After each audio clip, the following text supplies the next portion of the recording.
the balloon? You like the balloon? Yes. Come. Come, Gary. Come. Are you shy? No. Come on, let's go. Let's play. Come here. I have so many plans for this house. Balak namin ni Alicia bilhin yung bakanteng lote dyan sa kabila for a possible expansion. And Justin, maswerte ka. Ikaw ang kauna-unahang nakakuha ng footage dito dahil next week pa ang house blessing ito. Pero bakit kailangan pa po ninyong lumipat eh? Napakaganda na ng bahay ninyo. Mas maigi para kay Leandro malapit sa Senado. Okay. Ayaw kasing masira ang perfect attendance ko nitong nakaraang 2 taon sa Senado. Kaya po ba iniwan niyo ng mga business ninyo? Hindi naman sa iniwan. Sa katunayan, nakiiluminada pa rin ang Montemayor Shipping. Okay. Ang MBM naman na dati nga sa pangalan ng mga anak ko, sila mismo nagkusang epesera muna ito nung naging press secretary si Amanda.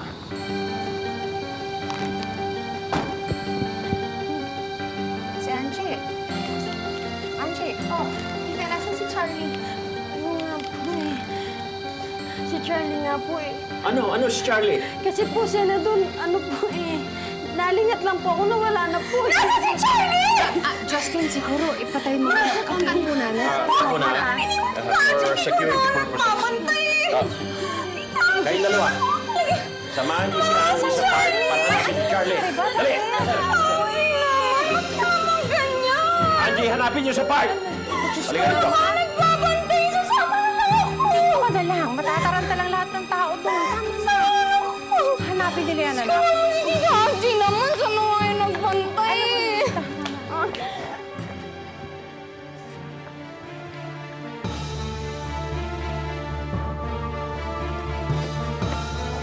Stay here, ha?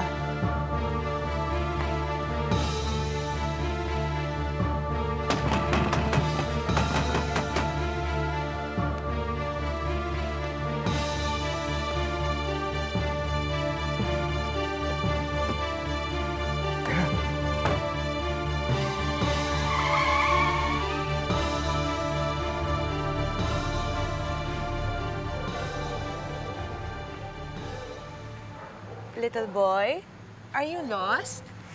Balloon, balloon. Yes, balloon. Carlito! Phoebe! Carlito! May nawawalang bata. Charlie?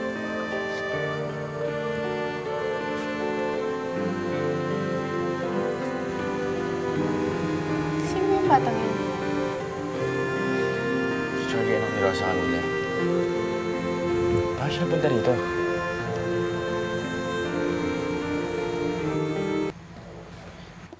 Oras na wala pa si Charlie. Nasaan yung ano ko? Anak ko, ano pinakikita mo sa akin yung trabaho mo, hindi mo magawa. Paano nga wala isang bata? Talaga namang nalingat lang ako. Hindi ko naman sinasadya eh. Leandro, gusto mo na magpahinga? Di ba sa taas?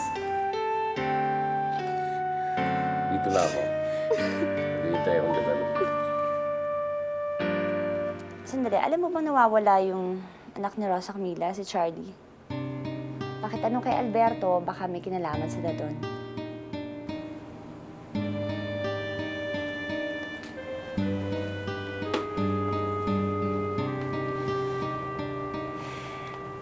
Nestor, nag-iinit na yung away ng mga pamilya namin. Nagsisimula na naman to. Natatakot ako ito yung pagiganti pagkatapos ng 3 taon. Nestor, kanino ka ba talaga?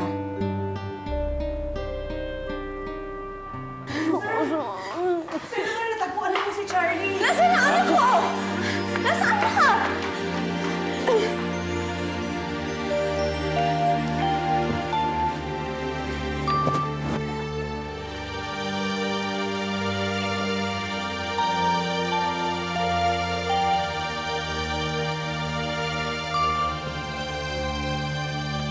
Carlito Valiente Jr. As I live to see the day Kinikidnap mo ang sarili mong anak? Senator, ibabalik ko ba naman mo si Charlie dito kung kinidnap ko siya? Huwag ko kong questionin niyo kung paano siya napunta doon sa harap ng bahay ko.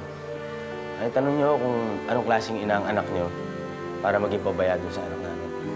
You have no right to insult my daughter. Ang kwento sa akin ng anak ko, nasa playground sila na may biglang nag-aya sa kanya bumili ng lobo. Paano naman ho nangyari biglang napabayaan siya doon? Walang nag-aalaga. Yung ba ang pag-aalaga sa bata?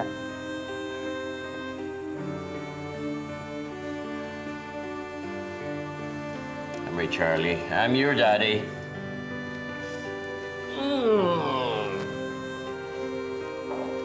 Maraming salamat, Carlito. Makakalis ka na. Goodbye.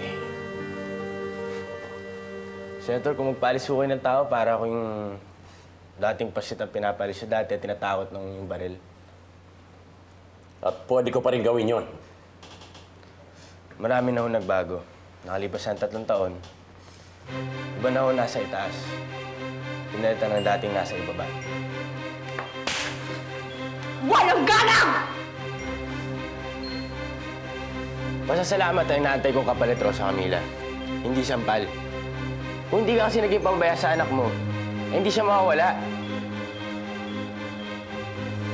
Sa susunod na makita ko si Charlie sa harap ng bahay ko, hindi niyo na siya makikita ulit. At kung iba man ang makakuha sa kanya, didemanda at Rosa Camila para sa neglect. Neglect, ha? Bakit? Nasaan ka nung pinahanap ko si Charlie? Isang taong lang hinihintay ko noon. Nakausahin kami, pero ang dami na kuha ako wala! Tapos ngayon, pagkatapos sa 3 taon, ngayon ko pa maghahabol! Pagkatapos ng 3 taon, hindi ka pa rin marunong umunawa. Na explanation ko, nakasabay mo mga anak nun si Phoebe. Premature. Wala kasing iba inisip kundi puro ikaw, ikaw! Paano naman ako ng mga oras na yun? Dahil hindi dapat mangyayari sa'yo yan! Kung noon pa lang hindi mo pinagsinungaling na buntis pala si Baby!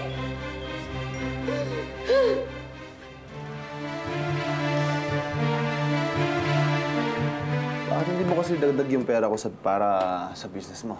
Dahil ayokong malaman kung saan mo kinukuha yung pera mo, Nestor. O bakit? Pera pa rin naman natin yan, ah.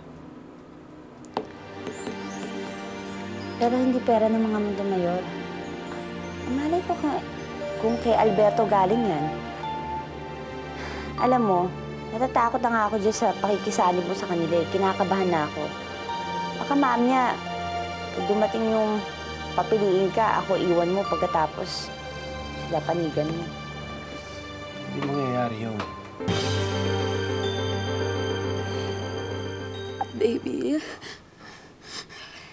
Baby, listen to mommy, ha? Sa susunod, huwag ka nang sasama kahit kanino, okay? Opo, Mami. Nak, bakit? Mommy, Yes? she is crying to my daddy.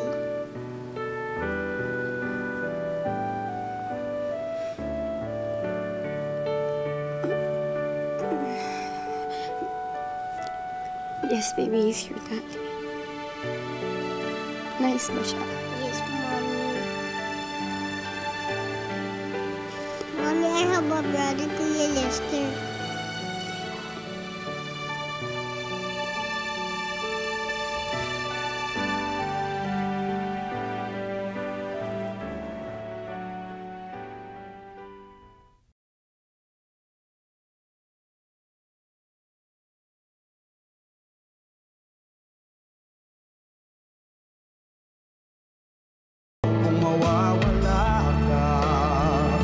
Mrs. Bercamino.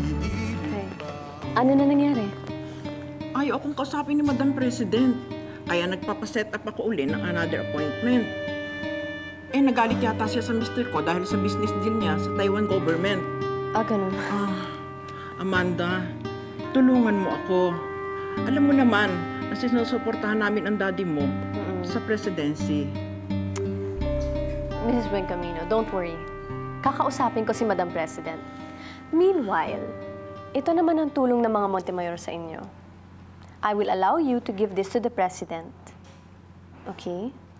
Kapag nagkausap na kayo, why don't you just tell her na nadiskubre yan ng Women's Catholic League nyo? Matutuwa sa inyo yun. Pero, just promise me this, na hindi malalaman ng Presidente na sa akin ang galing yan. Okay? Para naman sa inyo mapunta lahat ng credits ng buong buo. Maasahan ka talaga, Amanda. Basta, pag nagsimula ng campaign pan ng daddy mo, sasabihan mo ako agad, ha? O sige po. Thank you, Mrs. Bencamino. Welcome. Congratulations on your appointment as the new member of our political party, Mr. Locsin. Thank you very much, Madam President, for this appointment. Second phase of my life para sa akin ang pagpasok sa politika. Ibinigay ito sa akin at dumaan na ito sa isa sa mga advisors ko. Hindi ko binasa ang content for the benefit of the doubt. Tungkol ito sa first wife mo, si Chit Avancenia. I believe that you have a strong chance to become the next president of the Republic of the Philippines, given the proper push. Don't waste it, Mr. Locsin. Kailangan ayusin mo ang ganitong klaseng mga paninira. Na kesyo, you are a wife, Peter? Madam President, maraming salamat sa paniniwala niyo sa akin. Nag-uumpisa pa na ako sa politika eh. Inaambo na ako ng mga ganitong walang kakwenta-kwentang chismis. Well, gusto kong makausap si Sarina. I'd like to interest her in joining me in one of my trips, or perhaps several trips. As company, perhaps. Senyora niyo. Yes, Tomas? Serena, I have good news for you. Nakausap ko si Madam President. Ang sabi niya, gusto ka raw niya makasama sa mga lakad niya. Really? And is that good for you? Of course! Ngayon pang member na ako ng party niya. By the way, baka gusto mong kausapin yung anak mo si Lucinda. Actually, papunta kami sa spa ngayon eh. We haven't had a mother-daughter talk in a long time. That's good. Daddy, kailan ko makikita si Charlie? Why, honey? You still want to see him? Yes, di ba brother ko siya? Lester, you wanna go shopping? Kasama si Daddy.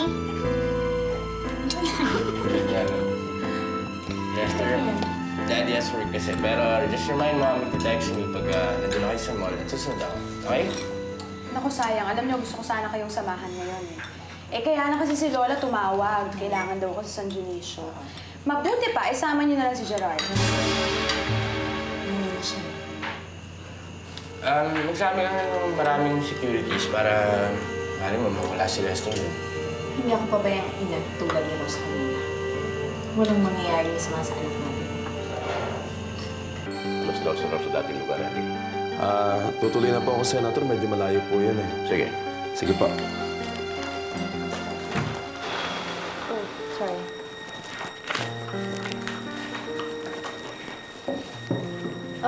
Dad, if you don't mind me asking, ano yung kay Emil? Oh, yes. Collections. Oh. Nabasa ba niyo ang dyaryo ngayon? Talagang matindi ang galamay ni Tomas Locsin, ha? Walang mga hasnap pangalanan siya.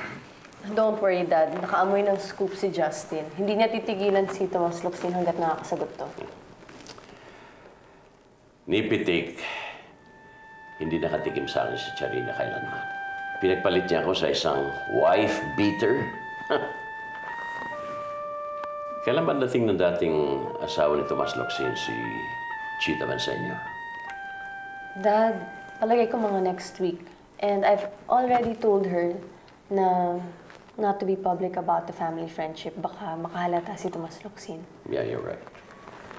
Anyways, I have a meeting with Diabes tungkol kay Alberto. So I think I better go ahead. Okay. Attorney. See you. Bye, Dad. Bye. Call you later. Bye.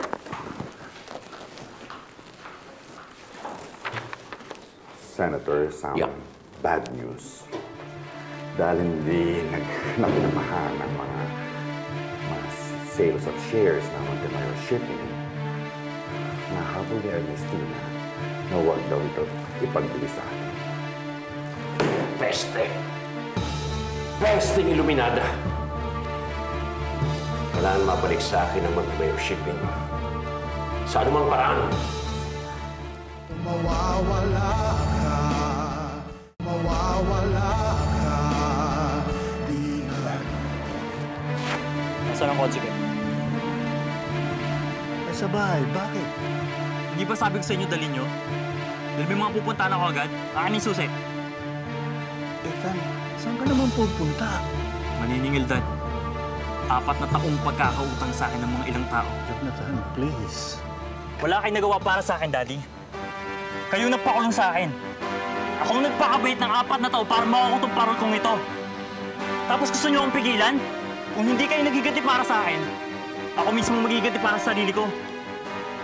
Panay daw ang tawag ng abogado tungkol dun sa restaurant na pinasara. Hindi mo raw sinasagot.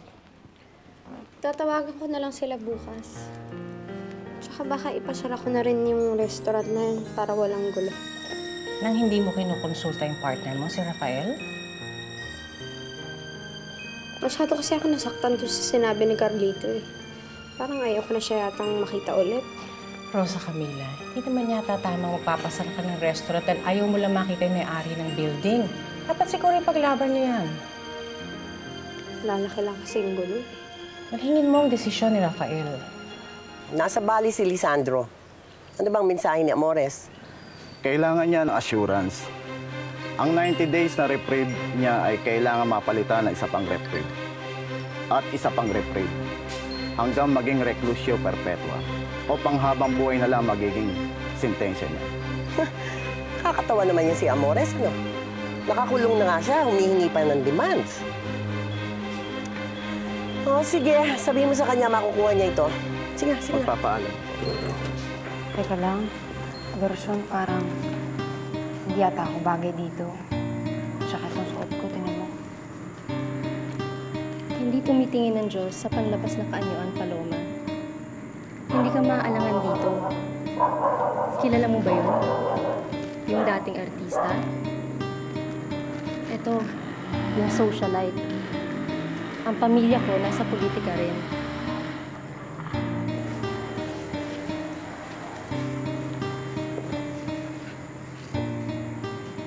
Paloma, Montemayor. Hinahantay ka na niya na magbalik loob.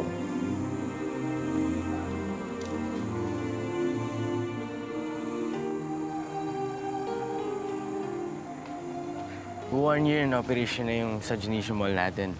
Okay. At I think it's high time para mag-branch out tayo sa mga malalapit na probinsya. Pero minimize na rin natin yung exposure dito sa mga malls na hindi naman natin pag-aari ng buo. What about Cebu, Mr. Valiente? Or Bacolod? May mga prime land tayo doon na pwede natin bilhin. Sige, bigyan niyo ako ng yung feasibility studies dito. Okay. Oh, sis. Unlisted, sir. Number lang po. Hello? Carlito Valiente Jr. Speaking. Who's this? Bilang ng mga araw mo hayop ka. Mawawala ka.